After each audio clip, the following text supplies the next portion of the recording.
పుణ్యమూర్తుల దివ్యగాథల నుండి ఈరోజు సృష్టి రహస్యం గురించి ఏం చెప్పారో విందాం. మానవుడు మంత్రాన్ని కానీ యంత్రాన్ని కానీ తంత్రాన్ని కానీ సృష్టిస్తే దానికి కర్త మానవుడే అని చెప్పుకుంటాం. కానీ ఈ సృష్టిని మానవుడు నిర్మించాడా అంటే మానవుడు నిర్మించడా. ఇది యథార్థం అందరికీ తెలుసు. ఈ సృష్టికి కర్త భగవంతుడని కొందరు అంటారు, కొందరు బ్రహ్మ అని అంటారు. అంటే ఆ భగవంతుడే బ్రహ్మ అన్నారు అనమాట. అసలు విషయం ఏమిటంటే ఈ సృష్టికి కర్త భగవంతుడని, అతను శక్తి స్వరూపుడని, నిరాకారుడని, సర్వజ్ఞుడని, సర్వవ్యాపకుడని, నిర్గుణుడని హిందూ ధర్మశాస్త్రాలు బోధిస్తున్నాయి. ఈ లక్షణాలు 5 లక్షణాలు చెప్పారు ఇక్కడ. శక్తి స్వరూపుడు, నిరాకారుడు, సర్వజ్ఞుడు, సర్వవ్యాపకుడు, నిర్గుణుడు అని. మనకి వాస్తవంగా శక్తి అంతటా ఆవరించింది. దానికి ఉదాహరణగా మనకి సాధారణంగా సామాన్యులకు అర్థమయ్యేటట్టు చెప్పుకోవాలంటే విద్యుత్ శక్తిని గురించి చెప్పుకోవచ్చు. ఈ విద్యుత్ శక్తి తీగల నుంచి ప్రవహిస్తుంది. అందులో రాగి తీగల నుంచి బాగా ప్రవహిస్తుంది. ప్రస్తుతం ఉన్న మనకి కనపడుతున్నటువంటి లోహాలు ఈ రాగితే నెతాడి నుంచి ప్రవహించదు అంటే ప్రవహిస్తుంది, అన్నిటి నుంచి. కొయ్య నుంచి ప్రవహించదు కదా, అలా కొన్నిటి నుంచి ప్రవహించదు. ఆ ప్రవహించేటువంటి వాహకాలను మనం తీసుకుని ఆ విద్యుత్ శక్తిని మనం ఉపయోగించుకుంటున్నాం. ఎన్ని రూపాయల్లో వినియోగించుకుంటున్నాం? అంతులేనన్ని రూపాయలలో వినియోగించుకుంటున్నాం. కానీ మన ఇంట్లో గ్రైండరు, అలాగే బల్బు, అలాగే కూలరు, అలాగే మోటారు, అలాగే ఫ్రిడ్జ్, ఇలాంటివన్నీ కూడా ఆ శక్తితోనే నడుస్తున్నాయి కదా. అట్లాగే ఇక్కడ నిర్గుణుడు, దీనికి ఏమన్నా ఆకారం ఉందా అంటే కరెంటుకి ఆకారం లేదు, శక్తికి ఆకారం లేదు. కానీ శక్తి ఒక స్థూల రూపంలోనికి వచ్చినప్పుడు ఆ శక్తి చైతన్యం, ఆ చైతన్యం వలన ఆ స్థూల రూపం కదులుతూ ఉంటుందన్నమాట. దానికి చేసినటువంటి డిజైన్ బట్టి. కాబట్టి నిరాకారుడు ఒప్పుకుందాం, సర్వజ్ఞుడు అన్నీ తెలిసినవాడు అంటే, అందుకనే దానికి సర్వజ్ఞుడు అంటే సాక్షిభూతుడుగా చెప్పుకోవచ్చు. పంచభూతాలను సాక్షిభూతంగా చెప్పుకుంటాం. పంచభూతాలు అన్ని చోట్ల ఇప్పుడు ఉంటాయి కదా, అవి మనం చేసే పనులన్నిటికీ సాక్షిభూతులుగానే ఉంటాయి. రాత్రి పగలు ఎప్పుడూ ఉంటాయి, అంతేగా. సర్వకాల సర్వావస్థలు ఉంటాయి. అలా సాక్షిగానే ఉంటాడు ఆయన. సర్వవ్యాపకుడు, ఆకాశం అంతటా వ్యాపించింది, గాలి అంతటా వ్యాపించింది, అలాగే అగ్ని అంతటా వ్యాపించింది. మన జేబులో కూడా ఉంటుంది అగ్ని. కానీ నా జేబులో అగ్ని ఉందంటే ఎవరు నమ్మరు. ముందు అగ్గిపేట తీసి అగ్గిపేట తీస్తే అప్పుడు నమ్ముతారు. కాబట్టి రూపం, అగ్ని రూపం అగ్గిపేట రూపంలో అక్కడ ఉందన్నమాట. ఇలా సర్వవ్యాపకుడు అన్ని చోట్ల ఉన్నాడు. నిర్గుణుడు అంటే గుణాతీతుడు అనమాట. ఈ త్రిగుణాల చేత ప్రకృతి త్రిగుణాత్మకం. అంటే 3 గుణాల చేత ప్రకృతి ఏర్పడింది. ఆ ప్రకృతి ఈ 3 గుణాల మాయలోనే మనం అందరం పడుతూ ఉంటాం. ఆ 3 గుణాలను ఆయనే సృష్టించాడు కాబట్టి ఆయన వాటికి అతీతుడు. అలా ఈయన్ని హిందూ ధర్మశాస్త్రాలు ఇలా శక్తి స్వరూపుడని, నిరాకారుడని, సర్వజ్ఞుడని, సర్వవ్యాపకుడని, నిర్గుణుడని చెప్తున్నాయి అన్నమాట.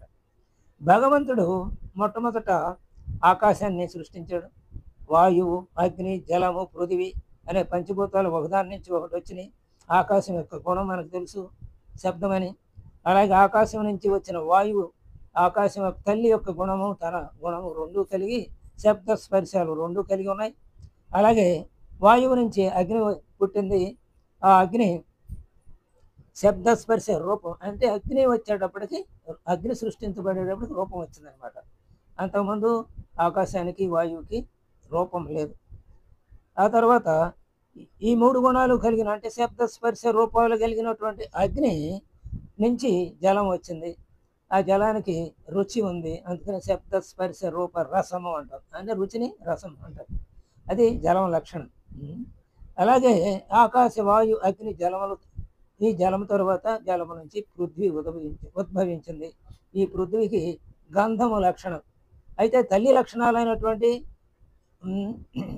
శబ్ద స్పర్శ రూప రసాలతో కూడి ఇది గంధంతో కలిసి ఉందన్నమాట. తన గుణమైనటువంటి గంధంతో. కాబట్టి పృథ్వీ లక్షణాలు ఏంటంటే ఈ శబ్ద, స్పర్శ, రూప, రస, గంధములు అనే 5 గుణాలు కలిగినటువంటిది పృథ్వీ. ఇవన్నీ కూడా ఇంకా వివరంగా మనం జీవేశ్వర జగదుత్పత్తి చక్రంలో ఇది వరకు 2-3 సార్లు చెప్పుకున్నాం ఇంకా లోతుగా. అంటే కేవలం దాన్నే పంచీకరణ అంటాం. అంటే ఈ పంచభూతాలు ఎలా పంచబడి ఈ సృష్టి తయారైందో, 25 తత్వాలు ఎలా ఏర్పడినాయో ఇవన్నీ అందులో ఇదివరకు 2-3 సార్లు తెలుసుకున్నాం.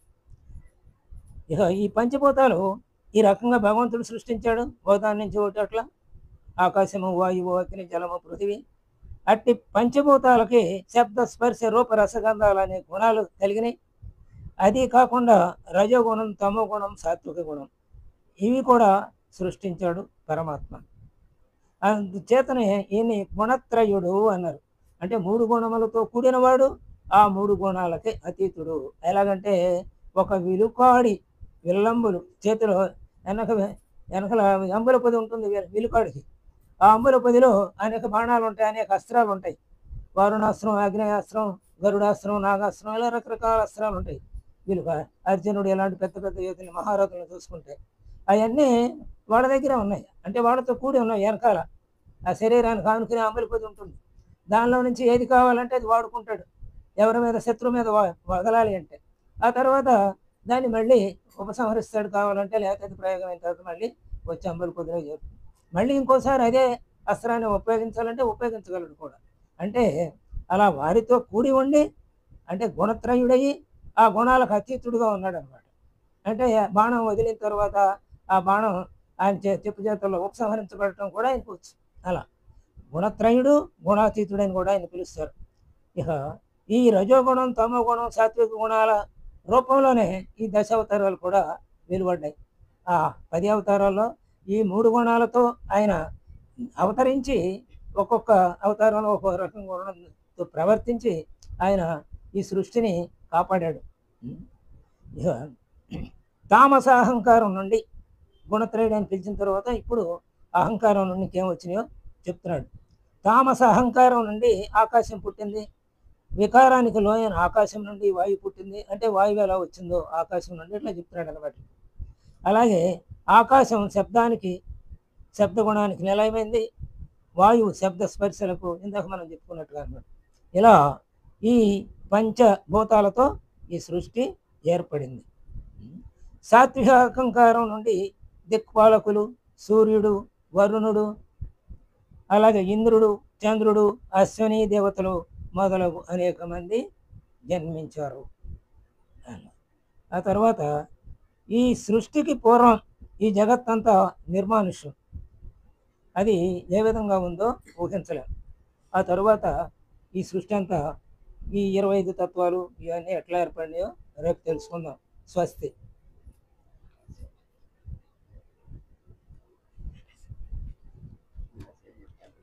కార్యక్రమం ప్రకారం ఓంకారం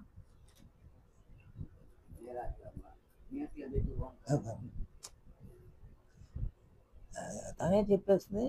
అమ్మా స్వచ్ఛల ఓంకారం చేసి వచ్చిందా సువచ్చల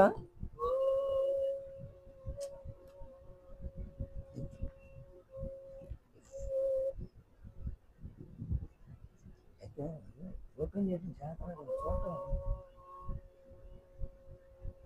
ప్రోగ్రామ్ చూడగలుగుతాను. లేకపోతే ఈ పడి మాట్లాడిన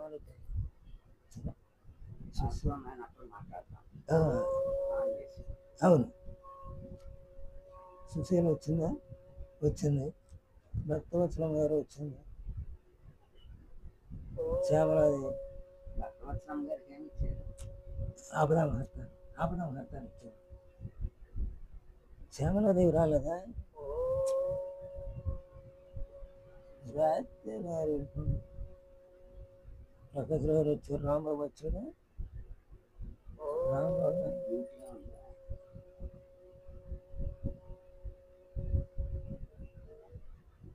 రాంబాబు వెళ్ళిపోయాడా? 6 కదా. రాంబాబు రాలేదే. కరుణశ్రీ గారు రాంబాబు, ప్రకాశ్రావు, కామేశ్వరి కూడా రాలా, వస్తారా వాళ్ళు. ప్రమీల ఏమో లేదు.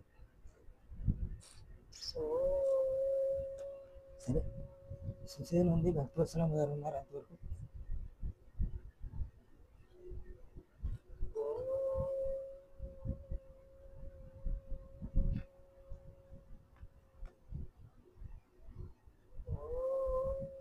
సువర్చుల పేరు రాసి చక్కగా అందులో చూసుకోవాలి. నేను చెప్పినట్టు కొట్టేప్పుడు మాట్లాడతాను.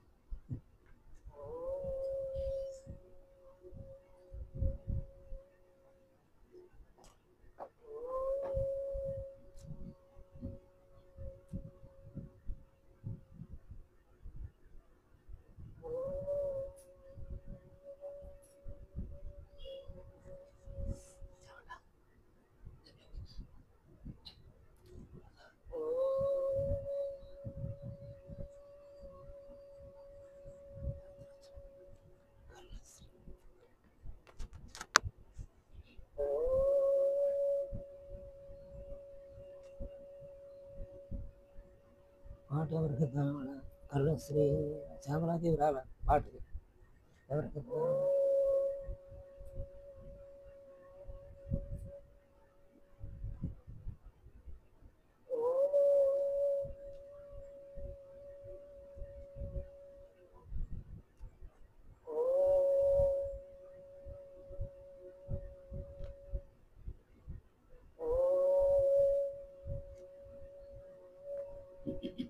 సురేష్ను పాడమన్నా.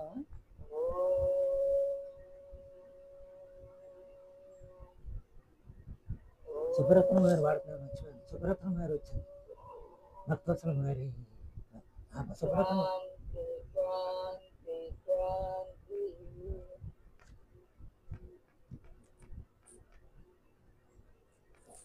అమ్మ సుశీల,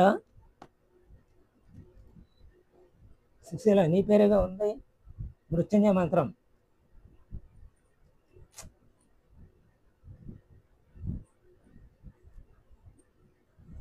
సుశీల అమ్మ భక్తవత్సలం చెప్పమ్మ, చెప్పండి అమ్మ.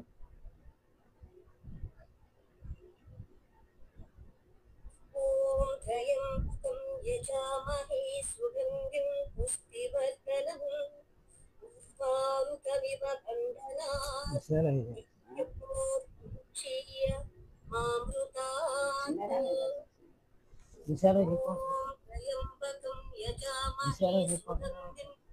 చెప్తున్నావు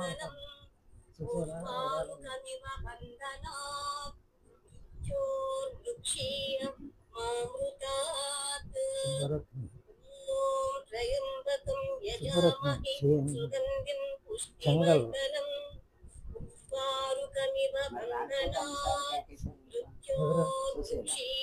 అంటే విశాల విశాల చెప్తున్నా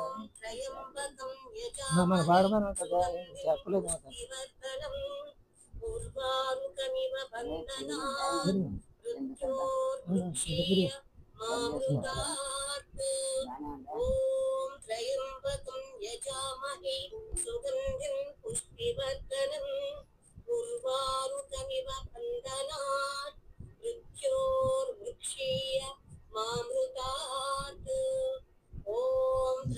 రెండూరు సుశీల ఇప్పుడు ఇందాక వచ్చేది.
ध्रुवामुखमिव बन्धनात् मृत्योर्मुक्षीय मामृतात्।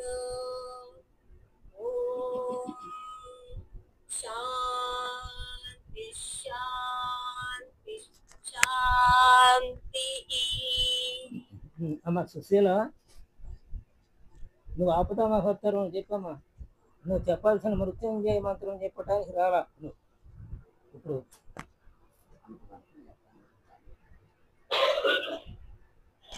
సుశీల వచ్చావు కదమ్మా, మళ్ళీ లెఫ్ట్ అయ్యావా? లేదు నాన్న, ఉన్నారు. ఎండూరు సుశీల. తనకి వినపడట్లేదంట. సరే మళ్ళీ లెఫ్ట్ అయ్యి మళ్ళీ చేయమన్నాను, మళ్ళీ జాయిన్ అవ్వమని చెప్పాను. సరే నువ్వు చదివేశాను. ఆపదామపహర్తారం దాతారం సర్వసంపదాం లోకాభిరామం శ్రీరామం భూయో భూయో నమామ్యహం. ఆపదామపహర్తారం దాతారం సర్వసంపదాం.